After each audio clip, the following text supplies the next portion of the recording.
Assalamualaikum. Hi viewers, I'm Rizwan Chaudhry. Today topic is about beta-lactam antibiotics classification and mechanism of action.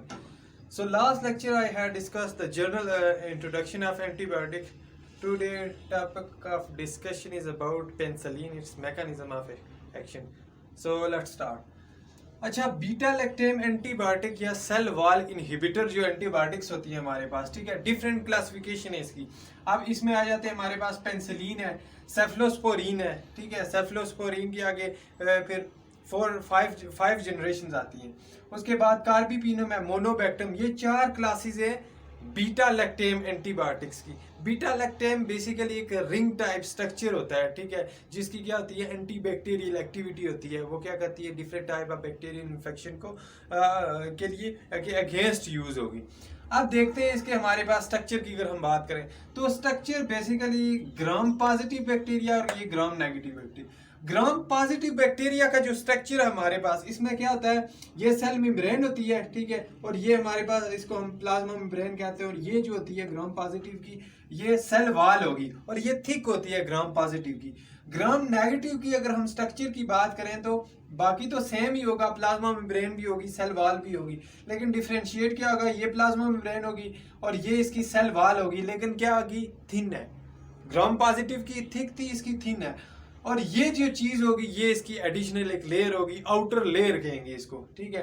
तो इसमें क्या आते हैं फिर प्रोटीन्स होती हैं, इसको पोरिन चैनल्स कहते हैं. इसमें वो मेटा प्रोटीन जो क्या करते हैं, ड्रग्स की या एंटीबायोटिक्स या पेंसिलिन, उसकी क्या करेंगे, ट्रांसपोर्ट में इन्वॉल्व होते हैं.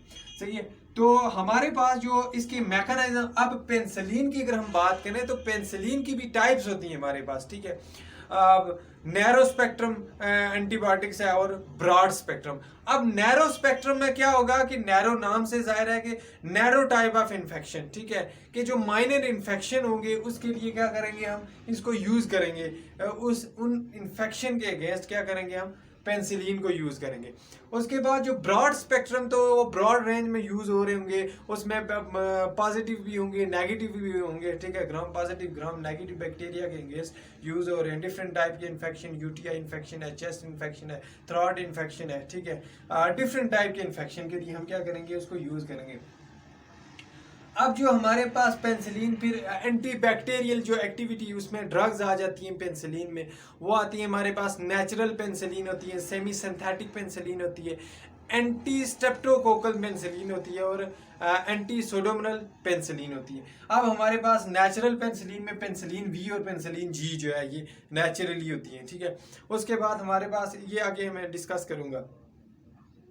सेमी सिंथेटिक में होंगी एमॉक्सिसिलिन और एम्फिसिलिन, और एंटी स्टेफिलोकोकल पेनिसिलिन में आ जाती है मैथिसिलिन, नेफिसिलिन, ऑक्सासेलिन. सही है. उसके बाद जो फोर्थ वन इज वो हमारे पास आता है कि जो एंटी सोडोमोनास पेनिसिलिन, उसमें पेप्रासिलिन और टेजोबैक्टम आ जाते हैं. अब अगर मैकेनिज्म ऑफ एक्शन की हम बात करें पेंसिलिन का, तो पेंसिलिन का जो मैकेनिज्म ऑफ एक्शन है उसमें 3 स्टेप्स इन्वॉल्व होते हैं, ठीक है. अब वो 3 स्टेप हम डिस्कस करते हैं कि कैसे वो बैक्टीरियल की एक्टिविटी को क्या करेंगे, या बैक्टीरियल ग्रोथ को स्टॉप करेंगे या उसको किल करेंगे. तो पहला जो स्टेप होता है इसमें हमारे पास पेंसिलिन बाइंडिंग प्रोटीन की एक्टिवेशन होती है, ठीक है, कि सबसे पहले बैक्टीरिया आएंगे, पेंसिलिन बाइंडिंग के साथ अटैच होंगे. जब उसके साथ अटैच हो जाएंगे तो क्या करेंगे, उसको पेंसिलिन बाइंडिंग को एक्टिवेट करेंगे.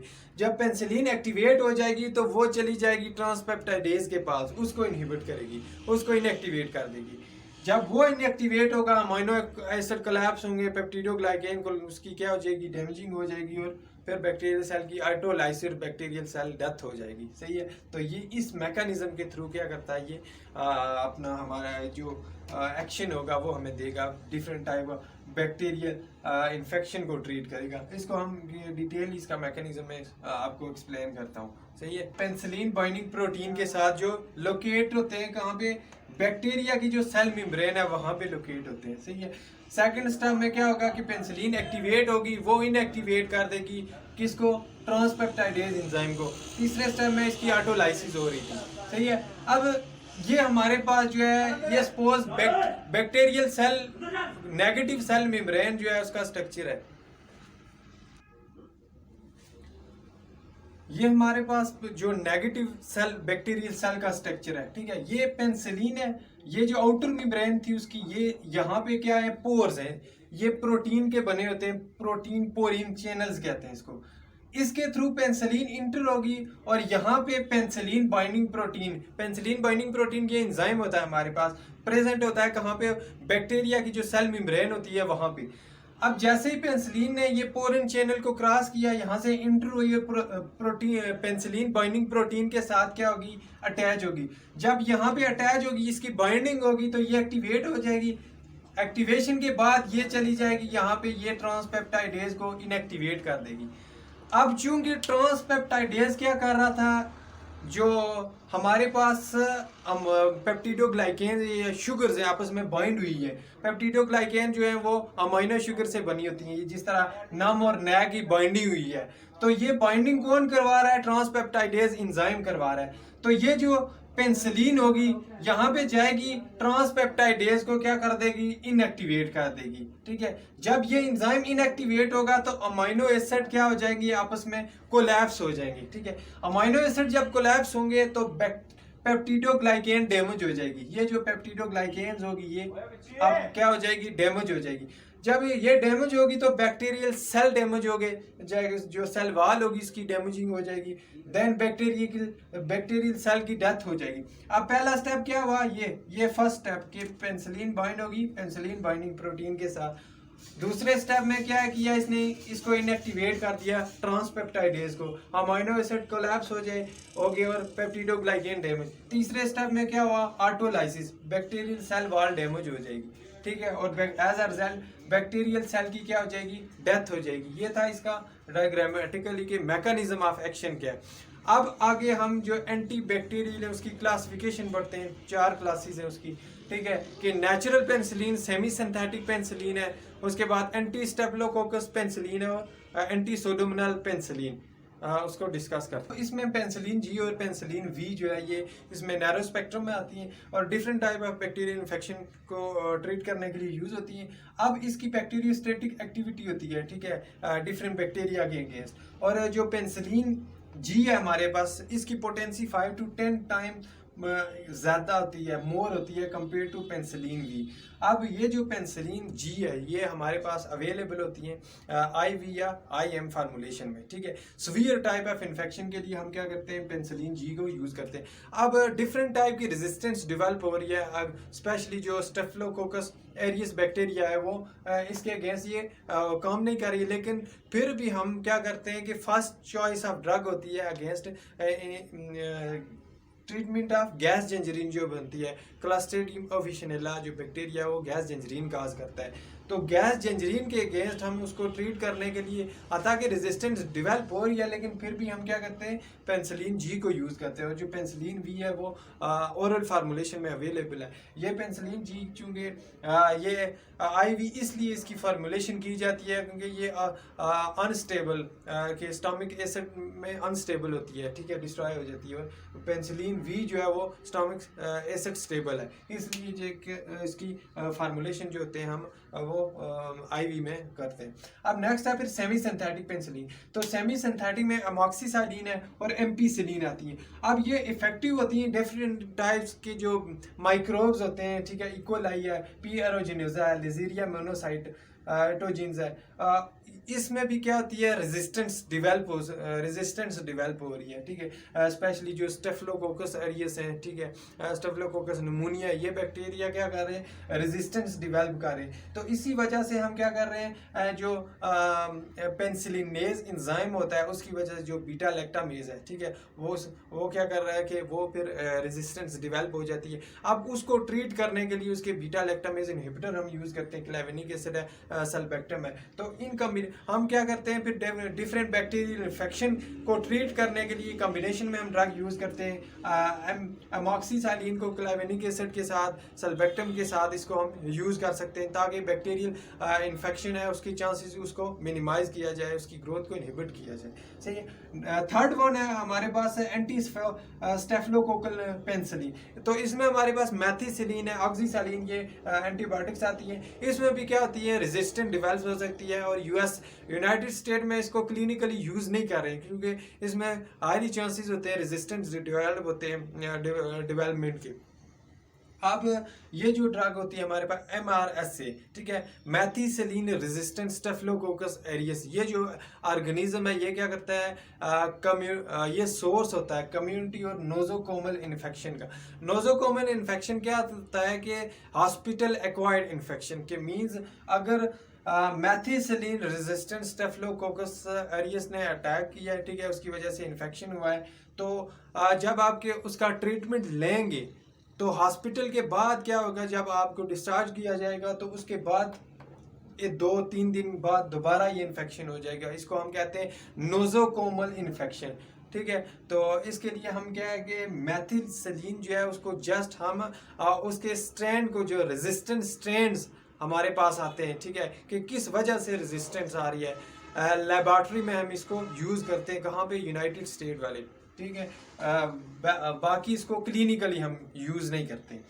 फोर्थ वन है हमारे पास एंटी सुडोमोनाल पेनिसिलिन। तो इसमें पेपरासिलिन है और टैजोबैक्टम है। तो ये भी हमारे पास different types of bacterial infection में यूज़ होती है। इसको भी इतना ज़्यादा यूज़ नहीं किया जाता है क्योंकि ये रेजिस्टेंट डेवलप हो जाती है, और इसको हम कम्बिनेशन में यूज़ करते हैं टैजोबैक्टम के साथ, सही है। अगर किसी जो कॉमनली अगर हम इसको यूज़ करेंगे डिफरेंट केसेस में, तो उसको विद इन कम्बिनेशन में यूज़ करते हैं ताकि उसकी सिविरिटी को कम किए। अब इसके हम मैकेनिज्म पढ़ते हैं कि रेजिस्टेंस क्यों डेवलप हो रही है। रेजिस्टेंस एंटीबैक्टीरियल जो हमारे पास पेनिसिलिन की रेजिस्टेंस किस वजह से हो रही है, उसके लिए भी बेसिकली 3 मैकेनिज्म ऑफ एक्शन होते हैं हमारे पास। सबसे पहले उसका जो मैकेनिज्म ऑफ एक्शन होगा, ठीक है, उसमें आ जाता है कि बीटा लैक्टामेज प्रोड्यूसिंग, ठीक है, कि हमारे पास जो है पेनिसिलिनेज की प्रोडक्शन होती है। दूसरा हमारे पास इफ्लक्सपम के परमिएबिलिटी जो होती है ड्रग की वो डिक्रीज हो जाती है।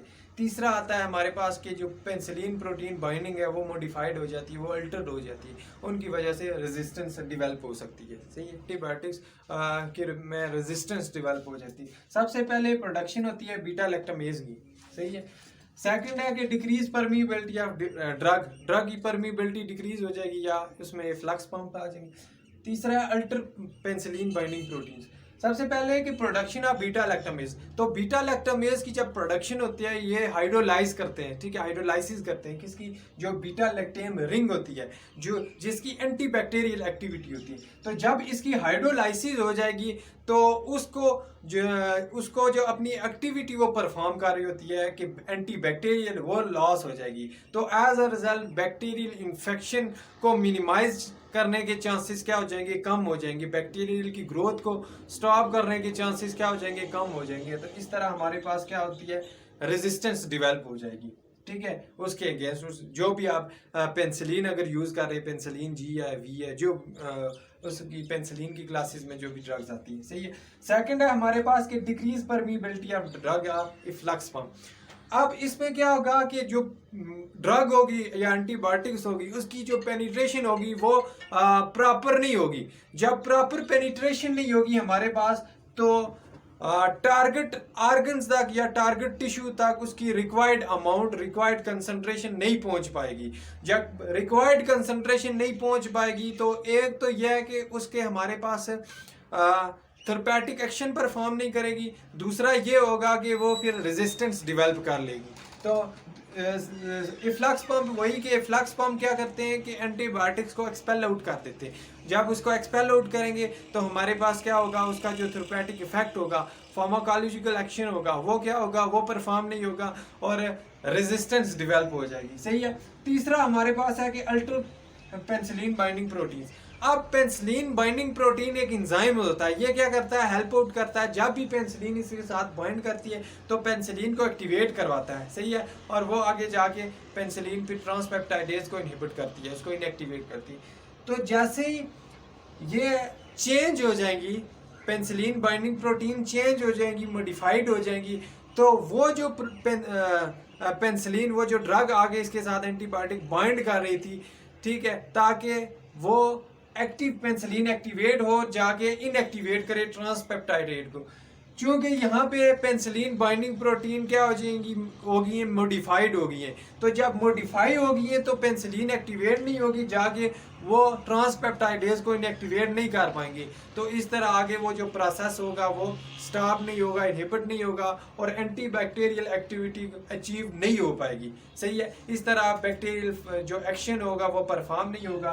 तो इस मैकेनिज्म के थ्रू भी बैक्टीरिया की रेजिस्टेंस डेवलप हो रही है। ये था इनके मैकेनिज्म ऑफ एक्शन। ठीक है, इसकी टाइप्स, रेजिस्टेंस कैसे डेवलप होती है। नेक्स्ट है आगे फार्माकोकाइनेटिक्स, कि आप कैसे इसको जो पेंसिलिन है वो किस फॉर्म में अवेलेबल होती है। ठीक है, इसको कैसे लेते हैं, इसकी डिस्ट्रीब्यूशन कैसे होती है, मेटाबॉलिज्म कैसे होती है, फिर इसके एडवर्स इफेक्ट के ड्रग ड्रग रिएक्शंस क्या है। ठीक है, उसको हम डिस्कस करते हैं। एडमिनिस्ट्रेशन हम पेशेंट की कंडीशन को देख के सेलेक्ट करेंगे कि कौन से रूट के थ्रू हमने एडमिनिस्टर करनी है। अगर तो इमरजेंसी केस है या कोई सीवियर इन्फेक्शन है तो उसके लिए हम क्या करेंगे, आईवी या आईएम रूट यूज़ करेंगे। ठीक है, अगर तो नॉर्मल इन्फेक्शन है तो उसको हम फिर ओरली यूज़ करेंगे। दूसरा स्टेबिलिटी देखेंगे कि अगर स्टोमिक एसिड में स्टेबल है तो देन इट्स ओके, ओरली देंगे। अगर स्टेबल नहीं है, ठीक है, डिस्ट्रॉय हो रही है, तो हम क्या करेंगे, उसको आईवी या आईएम एडमिनिस्टर करेंगे। सही है। अब जो पेंसिलिन जी है वो इंजेक्टेबल फॉर्म में अवेलेबल होती है और मेथिसिलिन आईवी या आईएम यूज़ करते हैं। ठीक है, और जो पेंसिलिन वी और ampicillin available in oral formulation. सही है। जो डिपोर्ट फॉर्मेशन है कि जो प्रोकेन पेंसिलिन जी है, ठीक है, इसको आईएम यूज़ करेंगे और serve as a depot formation वो एज अ सर्व करेगी। ठीक है। जो एब्जॉर्प्शन, अब फूड जो होता है वो ड्रग की एब्जॉर्प्शन पे इफेक्ट कर सकते हैं। अब कुछ एंटीबायोटिक ऐसी होती हैं जो आप फूड के साथ अगर ले रहे हैं तो उसकी एब्जॉर्प्शन को क्या करेंगे, या डिक्रीज कर देती हैं। सही है। तो कुछ ऐसी एंटीबायोटिक्स होती हैं, या तो आप खाने से आधा घंटा पहले लें या खाने के आधे घंटे बाद लें, ताकि उसकी एब्जॉर्प्शन कंप्रोमाइज ना हो, उस पर इफेक्ट ना हो और वो अपना रिक्वायर्ड जो इफेक्ट होगा वो दे रही थी और एब्जॉर्प्शन उसकी फूड इंटरेक्शन की वजह से वो मिनिमाइज हो जाए। तो बेसिकली जो पेंसिलिन जी है वो स्टोमिक एसिड में स्टेबल नहीं होती है, वो डिस्ट्रॉय हो जाती है। इसी वजह से उसकी एब्जॉर्प्शन भी पुअर होगी जब आप उसको ओरली यूज करेंगे। सही है। तो दूसरी जो हमारे पास होती है पेंसिलिन जो वी है, वो स्टोमिक एसिड में क्या होती है, वो स्टेबल होती है। आप क्या करते हैं, उसको ओरली यूज करें या फूड के साथ यूज करें। ठीक है, एब्जॉर्प्शन उसकी लिमिटेड नहीं होगी। लेकिन पेंसिलिन जी अगर या मेथिसिलिन को आप यूज कर रहे हैं फूड के साथ तो उसकी एब्जॉर्प्शन लिमिटेड होगी। जब एब्जॉर्प्शन लिमिटेड होगी हमारे पास तो वो रिक्वायर्ड फार्माकोलॉजिकल एक्शन नहीं दे पाएगी, जिसकी वजह से फिर रेजिस्टेंट, ये भी इस मैकेनिज्म के थ्रू भी रेजिस्टेंस डिवेल्प हो सकती है। ठीक है। उसके बाद अगर इसकी हम डिस्ट्रीब्यूशन की बात कर लें तो बॉडी फ्लूइड्स में इसकी डिस्ट्रीब्यूशन होगी all over the body fluids में। ठीक है, सीएफएसएफ में या बाकी उसके बॉडी पार्ट्स में इसकी डिस्ट्रीब्यूशन हो जाएगी। मेटाबॉलिज्म की अगर हम बात करें तो इसकी मेटाबॉलिज्म जो पेंसिलिन है, मेटाबॉलिज्म होती है इसकी किडनी में। सही है। किडनी में जो ट्यूब होते हैं, स्पेशली हमारे पास जो ग्लूमेरुलर फिल्ट्रेशन होती है, वहाँ पे इसकी क्या होगी, मेटाबॉलिज्म होगी। तो ऐसे पेशेंट जो रेनल इम्पेयरमेंट पेशेंट होते हैं तो उसमें हम क्या करते हैं, ऐसी ड्रग्स को यूज़ नहीं करते हैं। ठीक है, उसके लिए फिर अल्टरनेट, जिस तरह हमारे पास जो मेथिसिलिन है, मेथिसिलिन, नेफिसिलिन है और ऑक्सासेलिन जो है, ये हमारे पास इसकी जो मेटाबॉलिज्म होती है वो लिवर में होती है, किडनी में नहीं होती। सही है। अगर हम इसकी बात करें फिर एक्सक्रीशन की, तो एक्सक्रीशन भी किडनी के थ्रू होगी। और ऐसे पेशेंट जिनका किडनी कंप्रोमाइज्ड है उनमें क्या होती है, डोज एडजस्टमेंट की ज़रूरत होती है। सही है। डोज एडजस्टमेंट की ज़रूरत होगी ताकि उस ड्रग की एकुमुलेशन ना हो। जब अगर एकुमुलेशन होगी तो देन टॉक्सिसिटी हो जाएगी, टॉक्सिसिटी होगी तो पेशेंट की डेथ होगी। तो ऐसे पेशेंट जिनका किडनी कंप्रोमाइज है, उस ड्रग की मेटाबॉलिज्म हो रही है, एक्सक्रीशन हो रही है, तो उनके लिए क्या होता है, डोज एडजस्टमेंट की ज़रूरत होती है। आपने डोज को एडजस्ट करना होता है। ठीक है। और फिर भी अगर कोई चांस नहीं बन रहा है तो आप क्या करें, मेथिसिलिन और नेफिसिलिन को यूज़ कर सकते हैं, क्योंकि इनकी मेटाबॉलिज्म और एक्सक्रीशन किडनी में नहीं होती है, सही है, तो ये लीवर में होती है। तो ऐसे पेशेंट में आप क्या कर सकते हैं, ये वाली ड्रग्स को प्रिस्क्राइब कर सकते हैं। ठीक है, इसकी एक्सक्रीशन भी आ गई। नेक्स्ट इसके आते हैं एडवर्स इफेक्ट, कि कौन कौन से इसके एडवर्स इफेक्ट या साइड इफेक्ट देखने को मिल सकते हैं, सही है। और इसके अलावा इसकी अगर हम बात करें पेनिसिलिन जी की, पेनिसिलिन की अगर हम बात करें तो इसका जो होता है वो टेट्राजेनिक इफेक्ट नहीं होता है, चूंकि ये प्लेसेंटल बैरियर को भी क्रॉस कर देती है, और इसका टेट्राजेनिक इफेक्ट नहीं होता है, ना बोन्स पे ना मसल्स पे, जो फीटस होगा, ठीक है। इसलिए नहीं होता क्योंकि इसकी एब्जॉर्प्शन पुअर होती है, पुअर पेनिट्रेशन होती है, इतनी इसकी कैपेबिलिटी, इतनी अमाउंट जो है वो इनसफिशिएंट अमाउंट जो है, इतनी अमाउंट नहीं इसकी पेनिट्रेट होगी। तो जब पेनिट्रेशन पुअर होगी तो वो बाकी बॉडी पार्ट्स जो होंगे या फिर टेट्राजेनिक इफेक्ट भी नहीं होंगे, ठीक है। तो इसी वजह से इसके पेनिसिलिन के साइड इफेक्ट कम होने की बिना पे हम इसको क्या कर रहे हैं, इसका ज़्यादा यूजेज था, ठीक है, इसको ज़्यादा हम क्या कर रहे थे, यूज़ कर रहे थे। लेकिन चूंकि डिफरेंट बैक्टीरिया ऐसे होते हैं जब चूंकि रेजिस्टेंस डिवेल्प हो रही है, ठीक है, इस वजह से डिफरेंट टाइप ऑफ बैक्टीरिया है वो इसके अगेंस्ट काम नहीं कर रहे होते हैं। तो हम क्या करते हैं, फिर नेक्स्ट जनरेशन की तरफ जाते हैं। अगली जो हमारे पास जिस तरह सेफलोस्पोरिन है तो उसकी भी डिफरेंट जनरेशन है, first generation, second, third, fourth, fifth जो है वो मार्केट में अवेलेबल नहीं है, लेकिन यूनाइटेड स्टेट में वो अवेलेबल है। मेथिसिलिन रेजिस्टेंट स्टेफिलोकोकस एरियस के अगेंस्ट यूज़ हो रही है, ठीक है। अब इसके आगे नेक्स्ट एडवर्स इफेक्ट देते हैं। उसके बाद है हमारे पास जो इसके एडवर्स इफेक्ट है। एडवर्स इफेक्ट क्या हो सकते हैं, तो सबसे पहले हाइपर सेंसिटिविटी रिएक्शंस, ठीक है। हाइपर सेंसिटिविटी में क्या होता है कि कुछ पेशेंट ऐसे होते हैं, एलर्जिक पेशेंट्स होते हैं, ठीक है। तो ऐसे पेशेंट में, जो एलर्जिक पेशेंट होंगे, उनमें पेनिसिलिन आपने यूज़ नहीं करनी, ठीक है।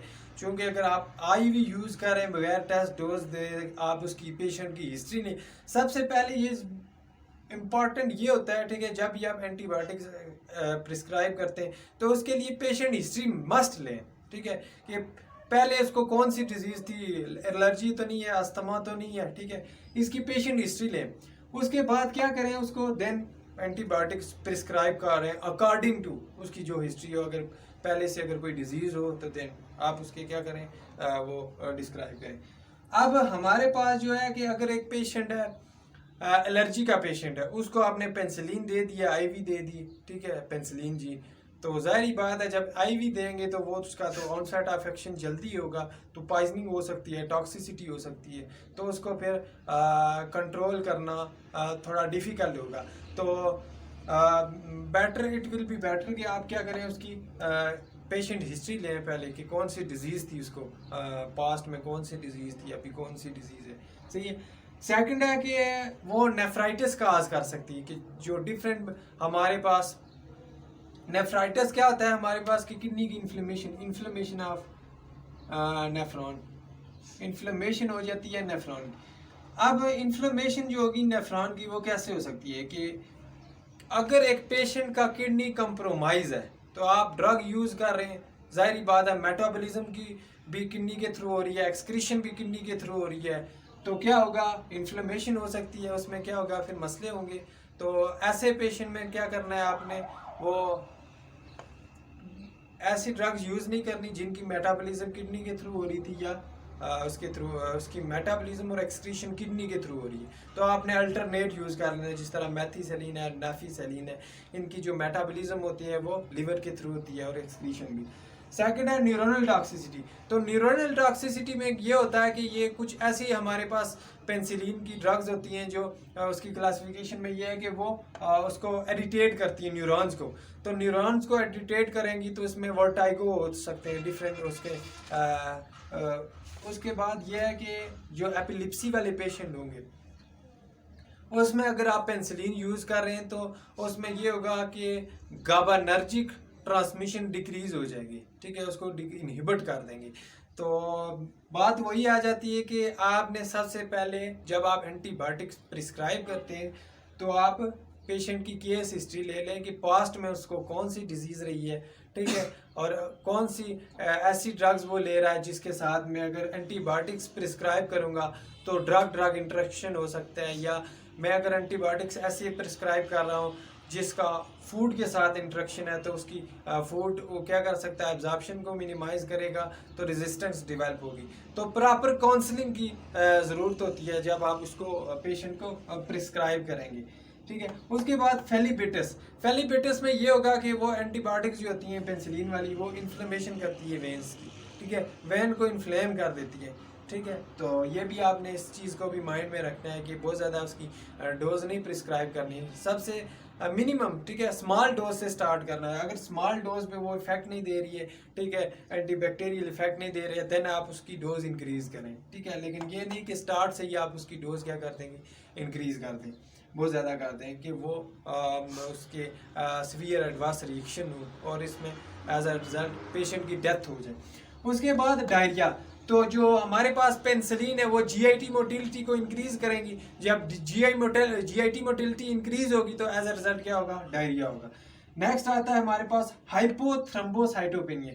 अब चूंकि हमारे पास कोगुलेशन फैक्टर डिक्रीज हो जाता है, जो पेंसिलिन्स होती हैं, ठीक है, वो क्या करती हैं, कोगुलेशन फैक्टर को डिक्रीज कर। अब कोगुलेशन फैक्टर चूंकि वो ब्लड को क्लॉट कर रहा होता है, ठीक है, उसको कोगुलेट कर रहा होता है, तो जब आप डोज ज़्यादा करेंगे, ठीक है, तो क्या होगा, वो जो थ्रोम्बिन लेवल है वो कम हो जाएगा, ठीक है।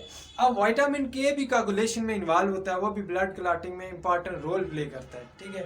तो जब आप डोज ज़्यादा करेंगे थ्रोम्बिन का लेवल कम हो जाएगा, विटामिन के का लेवल भी डिक्रीज हो जाएगा, तो एज अ रिजल्ट क्या होगा, वो ऐसे पेशेंट में आप जब जिनको पहले ही वो हार्ट वाले पेशेंट थे, एंटीकोगुलेंट यूज़ कर रहे हैं, ठीक है, तो उनको में क्या होगा, फिर ब्लीडिंग होगी, तो वो ब्लीडिंग स्टॉप ही नहीं होगी, ठीक है। तो ऐसे आपने इन चीज़ों को माइंड में रखना है। ऐसी पेशेंट में या जो इस तरह के पेशेंट होंगे, ठीक है, उनके जो ब्लड काउंट होगा उसको रेगुलरली आपने वीकली मॉनिटर करना है, सही है।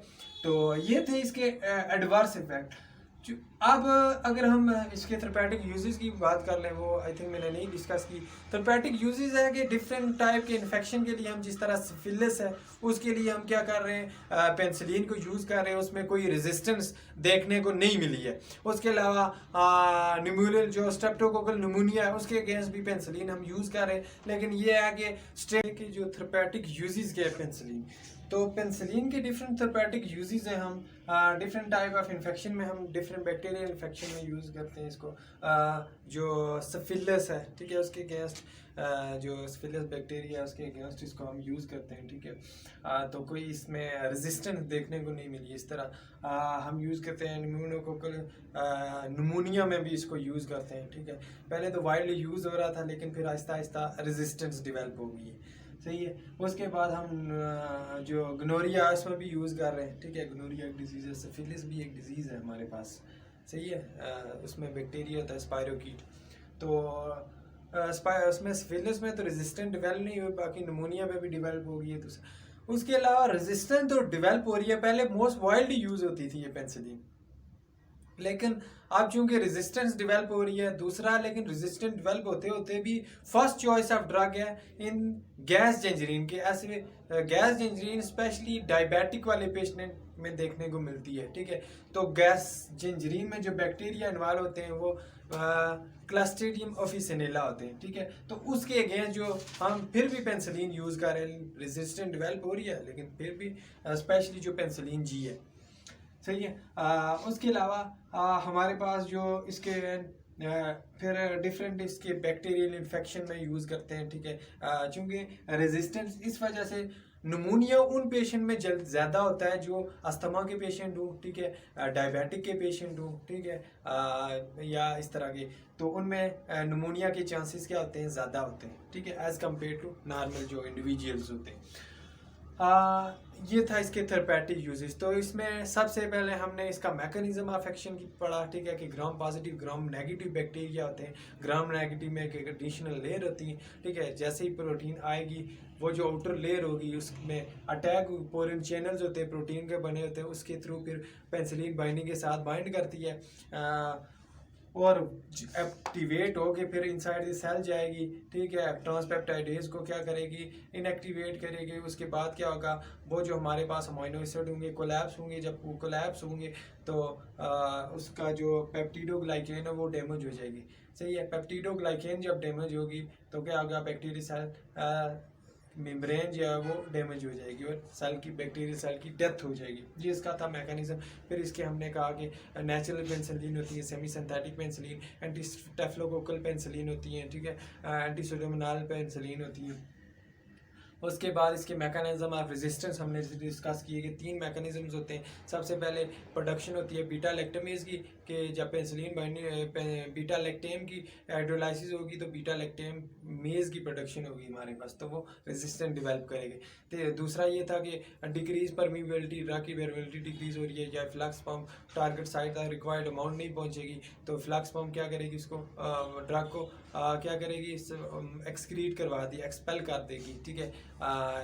तो रिक्वायर्ड एक्शन नहीं होगा, और दूसरा रेजिस्टेंट डेवलप होगी। तीसरा था कि मॉडिफाइड या अल्टर पेंसिलिन बाइंडिंग प्रोटीन, तो जब वो पेंसिलिन बाइंडिंग प्रोटीन चूँकि जो एक्टिव करवा रही थी पेंसिलिन को वो ही चेंज हो गई है, तो वो हमारे पास आगे प्रोसेस जो होगा पेंसिलिन का, ठीक है, बैक्टीरियल इन्फेक्शन को ट्रीट करने का या बैक्टीरिया की ग्रोथ को स्टॉप करने का, वो क्या हो जाएगा, वो मिनिमाइज हो जाएगा, सही है। उसके बाद इसके थेरेपेटिक यूजेस बढ़े हमने कि किस किस केस में यूज़ करते हैं, इसके एडवर्स इफेक्ट पड़े, ठीक है, कि हाइपर सेंसिटिविटी रिएक्शन, नेफ्राइटिस काज करेगी, न्यूरल टॉक्सिसिटी, फिलीबाइटिस, डायरिया,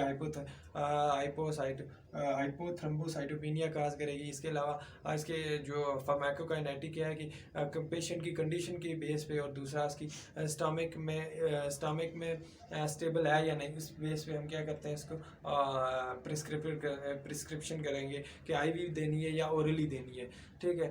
तो उसके अलावा इसकी डिस्ट्रीब्यूशन जो होती है और ऑल बॉडी फ्लूइड्स में हो जाती है, मेटाबॉलिज्म जो होगी किडनी में होगी, और एक्सक्रीशन भी किडनी में होगी। लेकिन कुछ ड्रग्स होती हैं जिस तरह मैथिसिलिन, एफिसिलिन, इसकी जो मेटाबॉलिज्म है वो लीवर में होती है। तो हमने अगर इसकी मेटाबॉलिज्म एक्सक्रीशन लीवर में उसमें किडनी में हो रही है तो डोज एडजस्टमेंट की ज़रूरत होती है, या ऐसे पेशेंट जो रेनल फेलियर वाले हों, सही है, ताकि टॉक्सिसिटी के चांसेस मिनिमाइज हो जाए। तो ये था इसके बारे में। प्रोकेन जी था, फिर सारवेजा वो डिपोर्ट फॉर्म के तौर पर, और स्लोली वो एब्जॉर्ब होती है। तो this is all about today presentation topic. If anyone have any single question, you can ask in comment box. Thank you very much.